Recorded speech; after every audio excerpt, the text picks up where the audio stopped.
My name is Tyler Shields, and this is the Gallery for Historical Fiction. We started shooting this series almost a year ago. I'd had this idea for a long time about having someone running from an airplane, and I happened to meet a guy who has an airplane, and he said, all right, what would your dream shot be? And I said, okay, if I could have it any way I wanted, if I could build the set, it would be long grass field, cornfield behind that, and then a girl in a blue dress running from a yellow plane. 5 minutes later, they're dive bombing at Anna and she's running from the plane, and then I have my dream shot.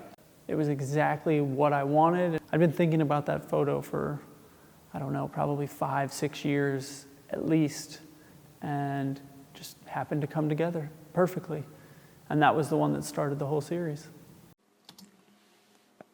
One of the most exciting things about a gallery is that first time that the doors open and people get to see the work. You know, historical fiction I spent the better part of a year creating. I kept all the images secret, no one had seen anything, and you go through this whole process where you create this series, you come up with all the ideas, then you have to get everything together, then you have to get the people, then you have to shoot everything. Once you've shot it, then you have to print it. Once you've printed it, then you have to frame it, then you put it up in the gallery, and then you figure out, okay, where is it going to go in the gallery? How's it going to look here? How's it going to look here? Then you have to do your whole schematic of why you want this to be here and why you want this to be there. And once you do that, all of a sudden it seems like this is the only place that any of these could have been. Every print kind of finds its home. It finds where it's supposed to be. And the next thing you know, you're standing in the gallery, and all of a sudden it's just full of people, and everyone is experiencing this thing that you've created for the first time. And it's such a unique and amazing experience because you're having these people who know nothing about it experiencing it, but at the same time you're also having people who were a part of the series experiencing, you know, prints from other people, shoots that other people did, and they're meeting each other for the first time, or they're interacting for the first time.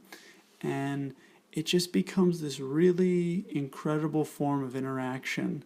And watching people look at the photos, react to them, the things that they say, the looks on their faces, it's really honestly undescribable, the feeling that you get from that. So as you kind of go a little bit further into history, you have these iconic moments. John F. Kennedy, James Dean, Marilyn Monroe, Martin Luther King, you know, all the way even to a man landing on the moon.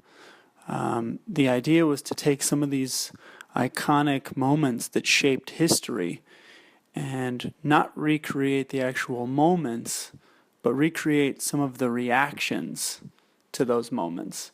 And that was one of the ideas behind historical fiction. For me, the idea behind the photo entitled Lynching was to see the reverse side of what it would look like if a black man was hanging a KKK member.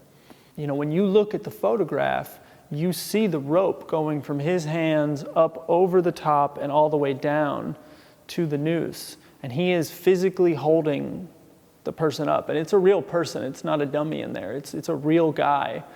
And you can see in his back, I mean, he is really in it. I'd say it's not only one of the most intense photos, but probably one of the most important photos that I've ever taken.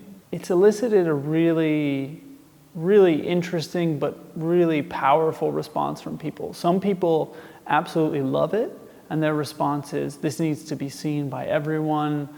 After we did the KKK image, I had this idea about this American flag image involving a police officer and, you know, using the American flag almost as a weapon. It was really fascinating to me to see how these guys reacted, because when we started doing the photo, you know, he had the flag, and I was kind of showing him, this is how I want you to hold it, and I want you to get it up almost like a spear.